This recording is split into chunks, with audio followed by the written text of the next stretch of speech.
Hi hello നമസ്കാരം. ഇന്നത്തെ സന്ദേശം എന്താണെന്ന് നോക്കാം. ഇന്ന് എല്ലാം നമുക്ക് കിട്ടിയിരിക്കുന്നത് കപ്പുകളാണ്. കൂടുതലായും വൈകാരികമായ ചില കാര്യങ്ങളെക്കുറിച്ചാണ് യൂണിവേഴ്സ് താങ്കളോട് പറയാൻ ആഗ്രഹിക്കുന്നത്. ഇപ്പോൾ താങ്കളുടെ ജീവിത സാഹചര്യത്തിൽ നിന്നും താങ്കൾ മനസ്സിലാക്കിയിരിക്കുന്നു, മറ്റുള്ളവരുടെ കാര്യത്തിൽ വളരെയധികം ശ്രദ്ധയും കരുതലും നൽകി സ്വയം ജീവിക്കാൻ മറന്നുപോയിരിക്കുന്നു. അതുകൊണ്ട് തന്നെ ഇനി സ്വന്തം കാര്യത്തിൽ വേണ്ട ശ്രദ്ധയും പരിചരണവും നൽകണമെന്നൊരു തിരിച്ചറിവിലേക്ക് എത്തിയിരിക്കുന്ന ഒരു ഊർജ്ജമാണ് ഇന്ന് കാണാൻ സാധിക്കുന്നത്. പക്ഷേ ഇങ്ങനെയൊക്കെ ആണെങ്കിലും താങ്കൾ മനസ്സിൽ ഉറപ്പിച്ചെങ്കിലും വൈകാരികമായി താങ്കൾ വേണ്ടത്ര പക്വത കൈവരിച്ചിട്ടില്ല. ചില സമയങ്ങളിൽ അല്ലെങ്കിൽ ഇന്ന് ചില വൈകാരികമായ ചില ഓഫറുകൾ താങ്കളിലേക്ക് വന്നു കഴിഞ്ഞാൽ താങ്കളൊന്ന് പതറിപ്പോകാൻ സാധ്യതയുണ്ട്. അതൊരു ബ്ലോക്കേജായി ഇന്ന് നിൽക്കുന്നതായി കാണുന്നു.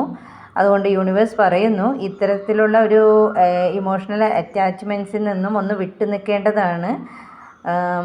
താങ്കൾ ഇമോഷണലി ഒന്ന് സ്ട്രെങ്ത് കൈവരിക്കുന്നതിൽ ഫോക്കസ് ചെയ്യുക. പേഴ്സണൽ ഡെവലപ്മെൻറ്റിന് വേണ്ടി സമയം ചെലവഴിക്കുക. ചിലതിനെയൊക്കെ ലെറ്റ് ഗോ ചെയ്യേണ്ട സമയമാണ്. Okay, thank you. Have A nice day.